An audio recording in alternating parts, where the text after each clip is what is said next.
Here's Stone talking about the Elector scheme as early as November 5th, 2020. Any legislative body may decide on the basis of overwhelming evidence of fraud to send electors to the Electoral College who accurately reflect the president's legitimate victory in their state, which was illegally denied him through fraud. MSNBC legal analyst Lisa Rubin points out this date, November 5th, is the very same date that pro-Trump lawyer Cleta Mitchell emailed John Eastman saying, quote, "What would you think of producing a legal memo outlining the constitutional role of state legislators in designating electors?" 4 days later, on November 9th, Eastman is circulating a memo titled "The Constitutional Authority of State Legislators to Choose Electors." One more thing. It was Mark Meadows who recruited that lawyer I mentioned, Cleta Mitchell, into the efforts to overturn the election. In this same time frame, early November, Meadows was texting with GOP lawmakers about Don Jr. about the electors plot, including texts about the scheme as early as November 4th, a day before the Stone video. By December, Meadows telling someone he had, quote, "a team on it." Joining me now is Lisa Rubin, MSNBC legal analyst, and back with me is Emily Bazelon, New York Times Magazine legal writer. Lisa, this is the thing.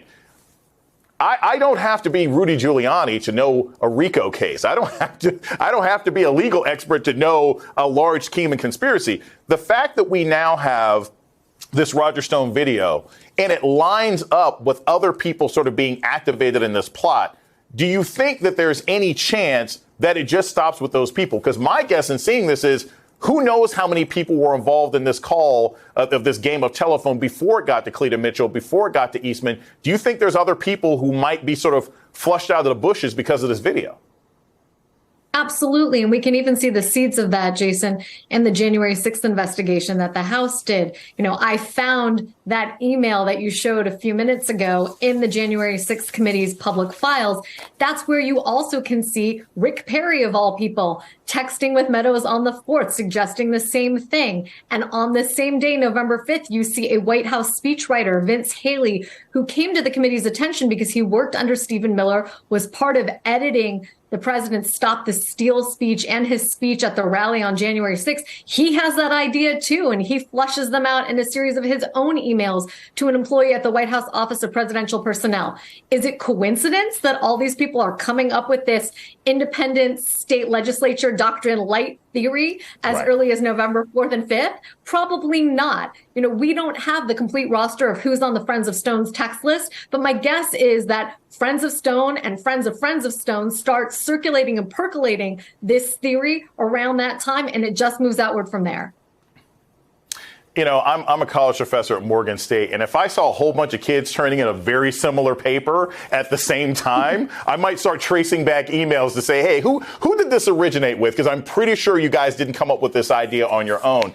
Emily, you know, one of the other things, I like the sort of fact that we're hearing about these other people. Cleta Mitchell is sort of, it seems, I don't know, like a modern day Harriet Mier, another sort of crackpot lawyer that Team Trump sort of brought into their orbit. He had at one point had her on an elections committee in the federal government. She caused all sorts of problems and issues. When you have people like this involved in these sorts of schemes and plots, what are the steps to sort of bring them in? Is this the kind of person that you would, they would be disbarred, similar to Rudy Giuliani? Is this the kind of person who might be criminal charges against her? Or is this simply someone that you would flip in order to catch a larger fish like Roger Stone or bring additional charges against Trump? You know, the people who are lawyers who could be disciplined by the bar for taking part in these schemes, like that's something that people should be concerned about. I'm not sure that Mitchell rises to that level, but certainly that has been true for some of the other lawyers involved, and that's something the profession can do to kind of protect itself. She also could be someone who the Georgia prosecutors or the Department of Justice is talking to in terms of what she knows, particularly since she was obviously in direct contact with Eastman, who we know has already been indicted. And, you know, I think it's just worth reminding ourselves what they were talking about. They were talking about the idea that, like, we all go vote, somebody wins in the state, that winner gets the Electoral College votes. Oh, no, wait a second. We're going to have the state legislature make some decision that there was fraud, and so they're going to pick the winner instead. That's just not how American democracy works. It's just a really serious overturning of the will of the people that they were discussing here. And it's also very telling because, again, the timeline is you're saying this before it was announced. Right. You're anticipating, this is the person who's saying, well, I lost the game because the field was bad. Well, you haven't even started playing yet. The game hasn't been called. So clearly your intent is to make sure it leans your way regardless of what actually happened. Lisa, I want to play you some sound from Cassidy Hutchinson testifying about what Trump said in this case and get your thoughts on the other side. Is it your understanding that President Trump asked Mark Meadows to speak with Roger Stone and General Flynn on January 5th? That's correct. That is my understanding. And Ms. Hutchinson, is it your understanding that Mr. Meadows called Mr. Stone on the 5th? I'm under the impression that Mr. Meadows did complete both a call to Mr. Stone and General Flynn the evening of the 5th. Now, we can't automatically say, Lisa, that anybody who was on a phone call the day before the terrorist attack of January 6th is inherently guilty.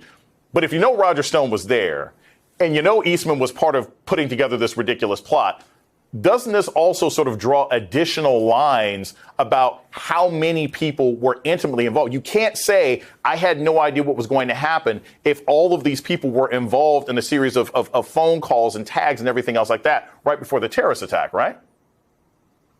Yeah. And Jason, you might have read my mind because I was thinking about that moment of Cassidy Hutchinson's testimony, too, that Mark Meadows wanted to go over to the Willard Hotel. He wanted to sit in the war room. She persuaded him that that probably wasn't the best course of action. And then he relayed to her that the president had asked him to call Roger Stone that evening.